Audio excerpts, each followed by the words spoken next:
കരുവന്നൂർ സഹകരണ ബാങ്ക് തട്ടിപ്പ് വിഷയത്തിൽ പ്രധാനമന്ത്രിക്ക് മറുപടിയുമായി മുഖ്യമന്ത്രി. തട്ടിപ്പ് ശ്രദ്ധയിൽപ്പെട്ട ഉടൻ തന്നെ സഹകരണ വകുപ്പ് അന്വേഷണത്തിന് ഉത്തരവിട്ടു. സഹകരണ വകുപ്പ് കുറ്റക്കാർ എന്ന് കണ്ടെത്തിയവരെയാണ് എൻഫോഴ്സ്മെന്റ് ഡയറക്ടറേറ്റും കുറ്റക്കാരെന്ന് കണ്ടെത്തിയത്. ഒരു സ്ഥലത്ത് നടന്ന ക്രമക്കേടിന്റെ പേരിൽ എല്ലായിടത്തും കുഴപ്പമാണ് എന്ന തരത്തിലുള്ള പ്രചാരണത്തോട് യോജിക്കാനാകില്ലെന്ന് മുഖ്യമന്ത്രി പറഞ്ഞു.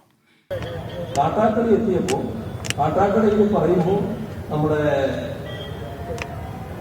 ഇവിടുത്തെ ജില്ലാ സെക്രട്ടറിക്ക് 100 കോടി രൂപയിലധികം സ്വത്തുണ്ട് എന്ന് അവിടെ പറയുകയില്ല. എന്തൊരു പരിഹാസ്യമായ നിലയാണെന്ന് എം വർഗീസ് ശതകോടീശ്വരനായി എന്ന് പറഞ്ഞാൽ അത് പെട്ടെന്ന് തന്നെ നാട്ടിൽ വിലപോകുന്നതാണോ കരുതുന്നത്? ആ സ്വത്ത് ഏതാ? നമ്മുടെ ബ്രാഞ്ച് ഓഫീസ് മുതൽ ജില്ലാ കമ്മിറ്റി ഓഫീസ് വരെ നാട്ടിലാകെ പരന്നു കിടക്കുന്ന ഒരുപാട് സ്ഥലവും ഓഫീസും ഉണ്ട് പാർട്ടിയുടെ പേരിൽ. അത് ജില്ലാ കമ്മിറ്റിയുടെ പേരിൽ എടുത്തിട്ടുണ്ടാകും. അതാണ് ഈ ജില്ലാ സെക്രട്ടറിയുടെ സ്വത്ത് എന്ന് പറഞ്ഞുകൊണ്ട് അദ്ദേഹം പറയാൻ തയ്യാറായി. അതൊരു കടന്ന കൈയായിപ്പോയി എന്ന് മാത്രമേ കാണേണ്ടതായിട്ടുള്ളൂ.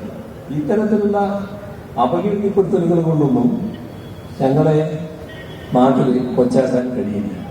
ഇപ്പോ സൂരജ് സജ്ജിയുണ്ട് വിവരങ്ങളുമായി. സൂരജ്, കരുവന്നൂരിൽ പ്രധാനമന്ത്രിക്ക് എന്ത് മറുപടിയാണ് മുഖ്യമന്ത്രി നൽകിയത്?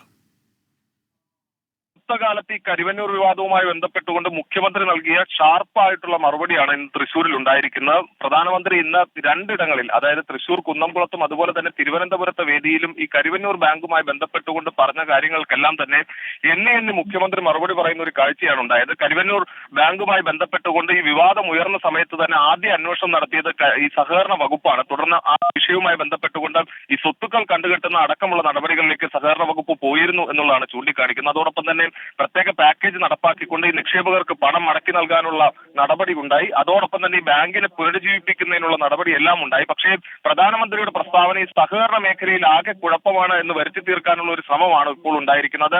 ഈ തെരഞ്ഞെടുപ്പ് ലക്ഷ്യമിട്ടുകൊണ്ടാണ് പ്രധാനമന്ത്രിയുടെ ഭാഗത്ത് നിന്ന് ഇത്തരത്തിലൊരു പ്രതികരണം ഉണ്ടായത് എന്നുള്ളതാണ് ചൂണ്ടിക്കാണിക്കുന്നത്. അതുപോലെ തന്നെ തിരുവനന്തപുരത്ത് ഇന്ന് പ്രധാനമന്ത്രി സംസാരിക്കുന്ന സമയത്ത് തൃശൂർ ജില്ലാ സെക്രട്ടറിക്ക് 100 കോടിയുടെ സ്വത്തുണ്ട് എന്ന തരത്തിൽ പരാമർശമുണ്ടായിരുന്നു. ഇതിലും മുഖ്യമന്ത്രി മറുപടി പറയുന്ന ഒരു കാഴ്ചയുണ്ടായി. കാരണം ഈ CPM-നെ സംബന്ധിച്ച് CPM-ന് പലയിടങ്ങളിൽ സ്വത്തുക്കളുണ്ട്. അത് ഈ ജില്ലാ കമ്മിറ്റിയുടെ ഭാരവാഹികളുടെ പേരിലായിരിക്കും ആ സ്വത്തുക്കൾ ഉണ്ടാവുക. ആ സ്വത്തുക്കൾ എടുത്തിട്ട് അതിന്റെ പേരിൽ ഇത്തരത്തിൽ 100 കോടിയുടെ സ്വത്തുണ്ട് എന്ന് പറഞ്ഞാൽ അത് വിലപ്പോകുന്നതല്ല എന്നുള്ളതാണ് പറയുന്നത്. അതോടൊപ്പം തന്നെ അത് ഒരു കൈവിട്ട നടപടി എന്നുള്ളതും മുഖ്യമന്ത്രി ചൂണ്ടിക്കാണിക്കുന്നു. അതോടൊപ്പം തന്നെ ഏതെങ്കിലും തരത്തിൽ അതായത് CPM-ന്റെ ബാങ്ക് അക്കൗണ്ടുകൾ മരവിപ്പിച്ച ഉൾപ്പെടെയുള്ള നടപടികൾ മുഖ്യമന്ത്രി ഓർമ്മിപ്പിച്ചു. അത്തരത്തിൽ ഈ ബാങ്ക് അക്കൗണ്ടുകളെല്ലാം മരവിപ്പിച്ചുകൊണ്ട് CPM-ന്റെ തെരഞ്ഞെടുപ്പ് പ്രവർത്തനങ്ങളിൽ പിന്നോട്ടടിപ്പിച്ച് അതിലൂടെ സുരേഷ് ഗോപിക്ക് വിജയം കാണാം എന്നുള്ളതാണ് കരുതുന്നതെങ്കിൽ അത് വിലപ്പോകില്ല. എത്രത്തോളം തങ്ങളെ തകർക്കാൻ ശ്രമിക്കുന്നു അത്രത്തോളം ജനങ്ങൾ പിന്തുണ നൽകും. ഈ കയ്യിലുള്ള പണം വെച്ചല്ല CPM പ്രവർത്തിക്കുന്നത്.